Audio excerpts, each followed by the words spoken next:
हाँ? यूपी का प्रधान मतलब अपने एरिया का मुख्यमंत्री।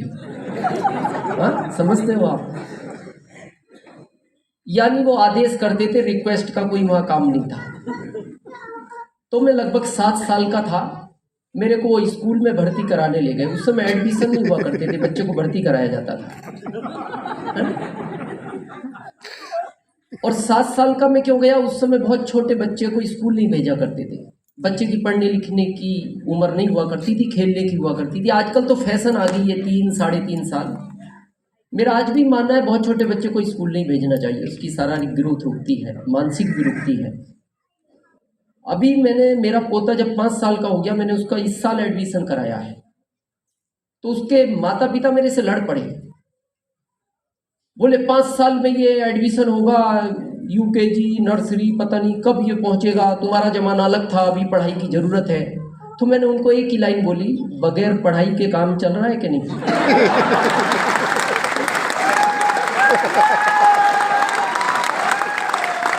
ये कितना भी पढ़ ले, ये मेरी बराबर पैसा नहीं कमा सकता। कितना भी पढ़ ले, कितनी बड़ी डिग्रियां ले ले, कितनी बड़ी जॉब ले ले, ये मेरे पासन भी नहीं पहुंचेगा। क्यों? कामयाबी के लिए पढ़ाई नहीं चाहिए। इस सिस्टम में वो ताकत है जिसको बहुत लोग बड़ा लाइटली समझते हैं। मैं बताऊंगा ये शुरू में छोटी इनकम क्यों देता है। लोग इसीलिए थोड़ा सा कंफ्यूज होते हैं, यार ये 500-700 महीने का कोई सिस्टम है ना? लगता है ऐसा। जब मेरे को भर्ती कराया गया 7 साल की उम्र में, तो उस समय प्रिंसिपल नहीं हुआ करते थे, स्कूल में हेड मास्टर होते थे। तो मेरे पिताजी ने एक ही बात कही, इसको पढ़ाओ, मैं प्रधान हूं इस गांव का और अच्छे से पढ़ाना, आपका फोकस इस बच्चे पर होना चाहिए। अगर ये पढ़ने में ठीक है तो इसको हर साल क्लास बदलवा देना, पढ़ने में थोड़ा सा भी कमजोर लगे तो इसको 1 आध साल उसी क्लास में रख के फिर चेंज कराना। तो उन हेडमास्टर साहब ने मेरे को 10वीं तक 18 साल पढ़ाया। अब जो भी उनको अच्छा लगा हो, फादर की बात अच्छी लगी, जो भी रहा हो। उसके बाद उन्होंने मेरे फादर को बुला के कहा, इसका पढ़ाई करियर कंप्लीट हो गया, इसको आप ले जाओ। मेरे फादर थोड़े गुस्से वाले थे, तो उन्होंने जाके घर मेरी माँ से कहा, इसके भाग्य में भी खेती लिखी है, ये भी खेती करेगा, और ये कह के वो चले गए। तो मेरी माँ ने मेरे से कहा, बेटा तू खेती कर पाएगा? क्योंकि खेती में मजबूत आदमी चाहिए। अभी तो थोड़ा मैं न्यूट्रिशन खा के अच्छा हो गया, पहले मैं बहुत कमजोर था। मतलब इतना कमजोर था, जब तेज हवा आती थी तो मेरी माँ घर के बाहर निकल के देखती थी, बच्चा बाहर तो नहीं खेल रहा। और उसको लगता था, जब मैं बाहर नहीं दिखता था तो उसको लगता था वो सेफ है, कहीं ना कहीं अंदर है।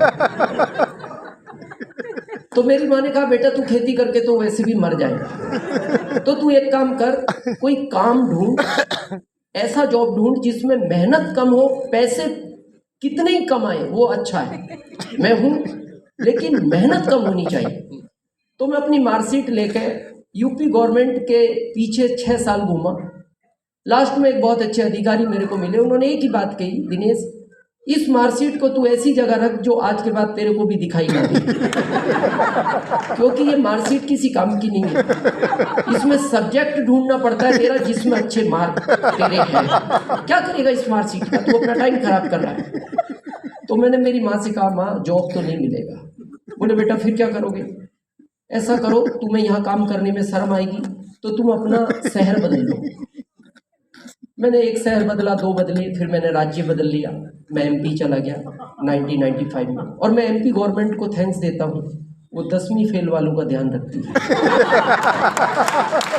उन्होंने मेरे को गवर्नमेंट जॉब दिया कृषि उपज मंडी, जहाँ गवर्नमेंट मेरे को 2075 रुपये दिया करती थी 2002। और अभी जैसे किसी ने बताया कि मैं जब अपनी जॉब के लिए गया तो किसी और को ही प्लान दिखाया जा रहा था, मेरे दोस्त को। तो मैंने उनको पूछा ये क्या है, तो उसने कहा, जी मैं इसके बारे में ज़्यादा नहीं जानता, बस ये पता है पैंट पीस ले लो तो 512 आते हैं। मैंने कहा ज़्यादा डिटेल चाहिए तो बोले 26 जुलाई 2002 केयर ऑफ मैरिज हॉल लोकन टाकीज के सामने एक मीटिंग है, उसको सुनने आओ। मैंने पूछा आप आओगे? बोले हाँ मैं भी आऊँगा। मैं उस मीटिंग में पहुंचा, वहाँ 8 व्यक्ति पहले थे, 9वां मैं था, 10वां कोई आया नहीं। आश्चर्य की बात यह है कि जिसने बुलाया वो भी नहीं आया।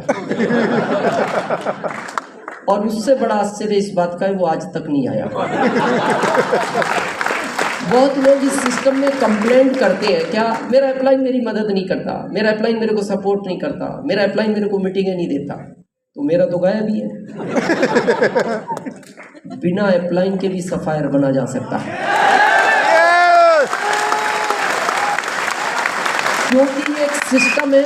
आपको सिस्टम को पकड़ना है, आपको कोई मतलब नहीं। अपलाइन अगर हेल्प करता है तो आप अपने आप को सौभाग्यशाली समझो, नहीं करता तो अपने आप को खुश रखो, क्योंकि जो पौधा किसी वृक्ष के नीचे बड़ा होता है वो कभी बड़ा वृक्ष नहीं बनता, क्योंकि ना तो उस पौधे को ये पता गर्मी क्या होती है, सर्दी क्या होती है, बरसात क्या होती है, क्योंकि उसके ऊपर बड़े वृक्ष ने उस सबको देखा है। लेकिन जो पौधा अकेला मैदान में खड़ा होता है वो हर गर्मी, हर बरसात, हर ठंड को सहन करता है, और उसके साथ जब वो बड़ा होता है तो उसको दुनिया का बड़े से बड़ा तूफान हिला नहीं सकता। मेरे को 20 साल इस कॉन्सेप्ट में कंप्लीट हो गए हैं, और 20 साल एक प्लेटफार्म पे काम करना अपने आप में एक बहुत बड़ा लंबा अरसा होता है। और 20 साल किसी भी एक प्लेटफार्म पे काम एक ही कंडीशन में किया जा सकता है, जब वो प्लेटफार्म बहुत ताकतवर हो और बहुत स्ट्रांग हो। अब प्रश्न आता है ये क्या दे सकता है? तो इसके पहले 2075 रुपए मेरे को 30 दिन का सरकार देती थी। इस सिस्टम की बदौलत आज मैं उस सरकार को 1 लाख रुपए महीने का इनकम टैक्स भरता हूं, 1 लाख पर मंथ। ये इस सिस्टम की ताकत है जिसकी आज हम बात करेंगे। तैयार है बातचीत करने के लिए? जिसने भी बुलाया नाम बताया होगा, नहीं भी बताया होगा, कुछ भी कह के लाए होंगे, और आपने मेहनत भी की होगी जब पता लगा होगा मीटिंग फाइनल है। स्पेशल इसलिए ज़्यादा की होगी, दिनेश चौधरी आ रहा है, थोड़ा अच्छा समझाता है यार, ले चलो। लेकिन फिर भी मैं आपको गारंटी के साथ बोलता हूं, अगर आपने 10 लोगों को बुलाया होगा, गारंटी से 6 गायब हैं। ये गायब है, 4 आए हैं। आपको बुरा भी लगा होगा ये नहीं आए। क्यों नहीं आए? इनके पास बहाने हैं, और ये बहाने इनके नहीं है, बहाने वो देता है। वो क्यों देता है? कई बार बहुत लोग कहते हैं सर इतना अच्छा सिस्टम है, फिर हर व्यक्ति इसको क्यों नहीं समझता? इसको हर व्यक्ति नहीं समझेगा, इसको वही व्यक्ति समझेगा जिसने पिछले जन्म में कुछ अच्छे काम किए हैं। मैं हमेशा बोलता हूं, इस दुनिया में बहुत सारे नेटवर्क हैं, बहुत सारी कंपनियां इंडिया में काम करती हैं। आरसीएम मिलना ये सौभाग्य की बात है। आरसीएम मिलना ये सौभाग्य की बात है, और राम किशन जी जैसी अपलाइन मिलना ये परम सौभाग्य की बात है। क्योंकि जिस परिवार को अच्छा पिता गाइड करने वाला हो वो परिवार आगे बढ़ता है। और मेरे को इस बात को कहने में कोई संकोच नहीं है। एजुकेशन का ये सिस्टम है, और आज मैं कह सकता हूं कि राम किशन जी की टीम एजुकेशन में भी इंडिया में नंबर 1 है। जो एजुकेशन पे काम करती है, ये डायरेक्ट सेलिंग मेथड एजुकेशन का ही है। ये आपको कुछ समय बाद वैसे भी समझ में आएगा। तो जो नहीं आए, आपको अच्छा नहीं लगा, लेकिन आप खुश रहना, आ भी जाते बैठाते कहाँ बैठा? ये गॉड का प्लानिंग है, जो वो करता है अच्छे के लिए करता है। पर ये आपको प्रेजेंट में बुरा लगता है, लेकिन उसका भविष्य अच्छा है। थोड़ा समझे। एक बार तो दोस्त जा रहे थे, एक ने दूसरे को कहा यार भगवान को ज्यादा अक्ल नहीं है। पहले ने कहा नहीं कैसी बात करता है, जिसने दुनिया बनाई उसको अकल। बोले अकल है लेकिन उतनी नहीं है जितनी होनी चाहिए। पहले ने पूछा ऐसा तू क्यों बोलता है? बोले देख उसने बहुत सारी चीजें बनाई लेकिन जिसको जैसा बनाना था वैसा नहीं बनाया। उसने कहा ऐसा कैसे हो सकता है, वो दुनिया का मालिक है, उसकी कुछ प्लानिंग होगी। उसने कहा नहीं कुछ भी कह लेकिन गड़बड़ तो है। उसने पूछा कैसे? उसने कहा देख उसने एक बेर बनाया, बेर यू नो बेर, इतना बड़ा फल है, इतने बड़े मजबूत पेड़ पे लगाया। एक तरबूज बनाया, इतना बड़ा फल है, कमजोर पेड़ पे लगाया। अरे मजबूत चीज को वहां लगाना था, वो मजबूत पेड़ है इसका वजन संभाल सकता था। बेर को उधर लगाना था, वो कमजोर पेड़ है इसका संभाल सकता था। तो गलती तो हुई है, तू मान या मत मान। तो दूसरे ने कहा नहीं नहीं उसका प्लानिंग अलग है, हम नहीं जानते, वो मालिक है। नहीं नहीं बोले तू कुछ भी कहे गड़बड़ तो है। अब इतनी बात करते करते वो एक बगीचे में से जा रहे थे, अचानक ऊपर से एक बेर गिरा, पहले वाले के सर पे लगा। दूसरे वाले ने कहा तू अब सोच, अगर आज इसकी जगह तरबूज होता तेरा क्या होता?